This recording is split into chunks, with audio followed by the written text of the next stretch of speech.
नमस्कार, स्वागत है आपका। मुलायम सिंह की पुण्यतिथि और उनके राजनीतिक संघर्षों को लेकर के बहुत सारी बातें हैं। हम इसी पर चर्चा करेंगे, कुछ पॉलिटिकली किस्सों पर बातचीत करेंगे। हमारे साथ उत्तर प्रदेश में वरिष्ठ पत्रकार हेमंत तिवारी जी मौजूद हैं। सर, बहुत बहुत स्वागत, हमें अपना समय देने के लिए। नमस्कार। सबसे पहले मुलायम सिंह की जब बात होगी तो उत्तर प्रदेश में पहली बार उनका मुख्यमंत्री बनने का जिक्र आएगा। कैसे चौधरी अजीत सिंह इस पूरे मामले में थे, क्या थी ये कहानी, कैसे मुलायम सिंह पहली बार मुख्यमंत्री बने? देखिए, मुलायम सिंह के बारे में पहले तो एक बात बता दूं, जो मेरा अपना खुद का तजुर्बा है। मैं मुलायम सिंह को पहली बार मिला था साल 1984-85 में प्रयागराज में। पत्रकारिता में आने के बाद मैंने उनको मुख्यमंत्री बनने के पहले देखा, और मुख्यमंत्री बनने की प्रक्रिया जिसके बारे में आपने प्रश्न किया, तो मुलायम सिंह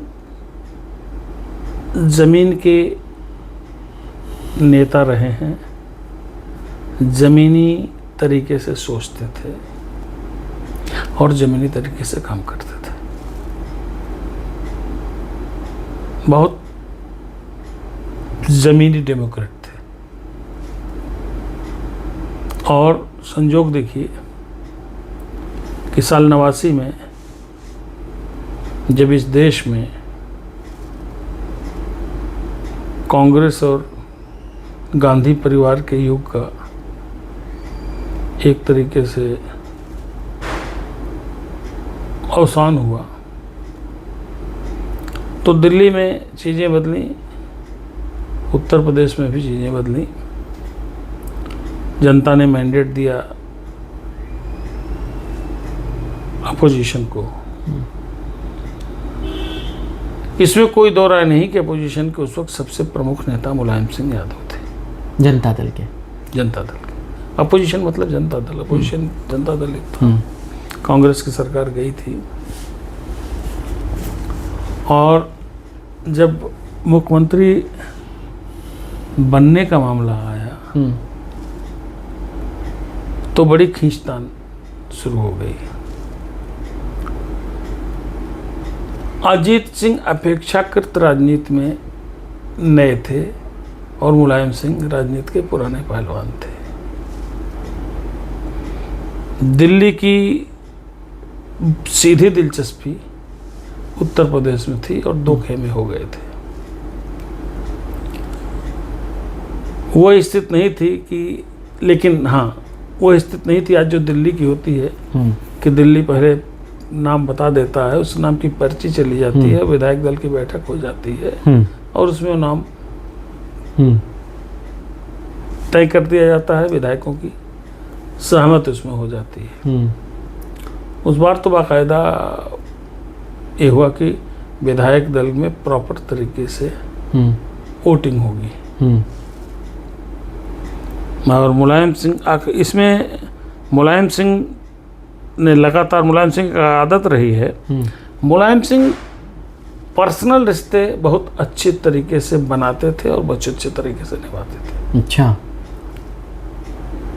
उनको एक एक इंडिविजुअल विधायकों के बारे में पता था कि कौन कहाँ से जीत का आया है, किससे कैसे बात की जा सकती है, जबकि अजीत सिंह इस मामले में कच्चे थे, बहुत कच्चे थे। वो तो सुनते हैं इंजीनियरिंग की पढ़ाई पढ़ रहे थे बाहर से, और दिल्ली का जो आपने जिक्र किया, तो वो प्रधानमंत्री खुद चाहते थे कि अजीत सिंह मुख्यमंत्री बने। जी, प्रधानमंत्री चाहते थे, लेकिन अजीत सिंह इस चीज़ को मैच्योर नहीं कर पाए। अजीत सिंह एकदम बड़े, उनको लगता था कि हमारे ऊपर बहुत अच्छा, ऊपर से वो तो कह दिया गया मैं जाऊंगा, बस ज्वाइन कर लूंगा, मैं जाऊंगा और हो जाएगा। लेकिन मुलायम सिंह ने यहाँ फिर वही, वो जो एक चरखा दांव मारते थे मुलायम सिंह ने किया। मुलायम सिंह एक एक व्यक्ति के टच में रहे।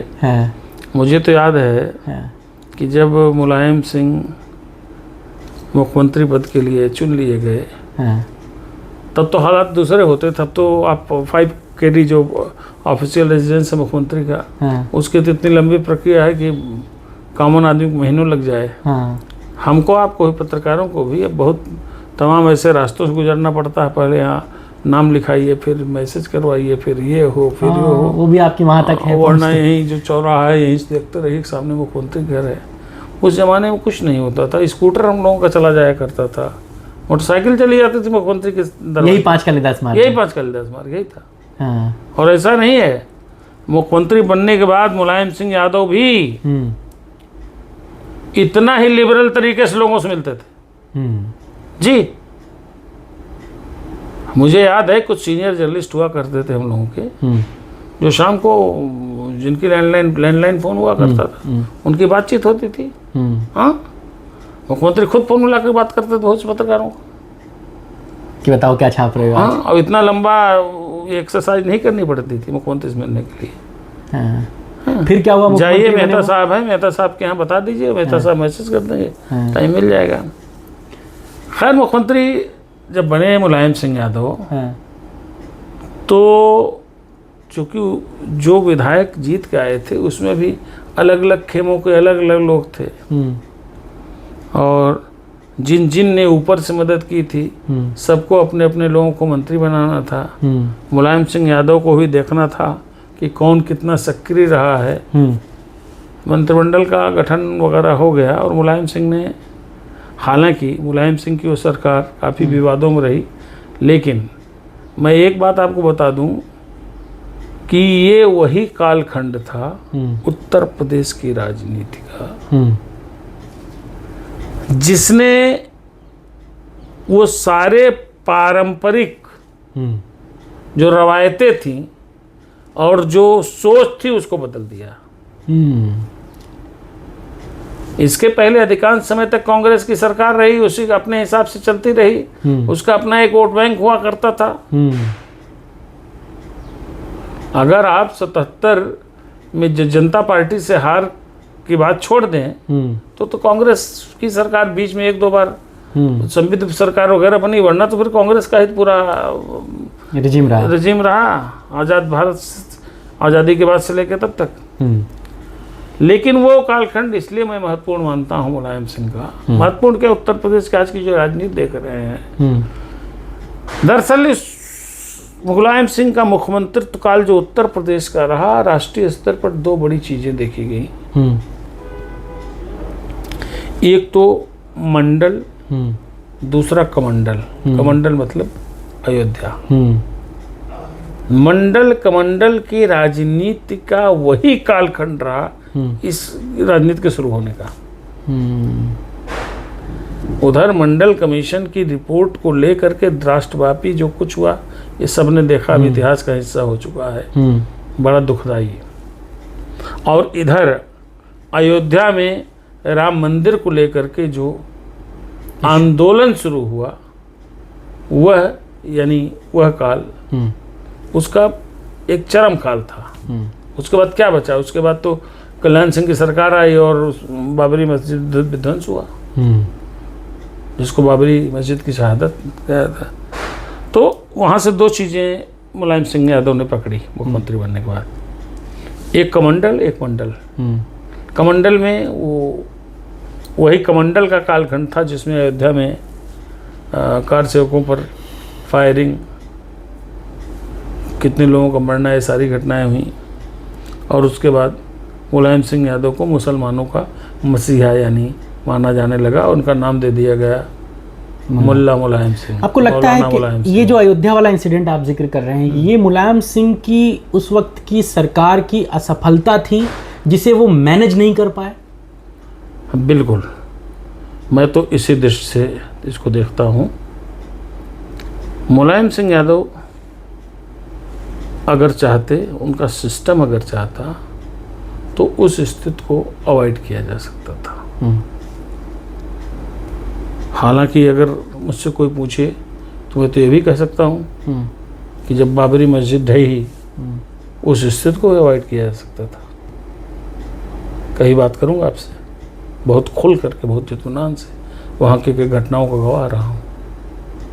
अगर सरकार चाहती तो उसको भी तो अवॉइड किया जा सकता था। गलती मुलायम सिंह से भी हुई, गलती कल्याण सिंह से हुई, गलती चाहे जानबूझ को हुई, चाहे जैसे हुई। लेकिन ये डेंट मुलायम की पूरी राजनीति में उनके साथ रहा। हिंदू, खासकर अपर कास्ट, इसीलिए कभी मुलायम सिंह को अपना नेता नहीं माना। बिल्कुल सही कहा आपने।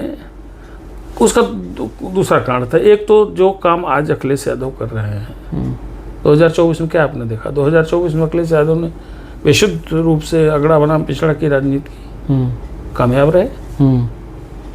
तो पिछड़ों के बड़े नेता तो मुलायम सिंह यादव पहले से थे। जातीय राजनीति तो मुलायम सिंह यादव करते थे, जात की राजनीति तो वही करते थे। और उसके बाद तो जात की राजनीति का दौर ही शुरू हो गया उत्तर प्रदेश में ना। सब जातियों के बड़े बड़े नेता हो गए, हर जाति का अपना एक नेता हो गया। अरे मायावती कांशीराम भी तो आए, दलितों की सबसे बड़ी नेता मायावती हो गई। हाँ, पिछड़ों के बड़े नेता मुलायम सिंह यादव हो गए थे।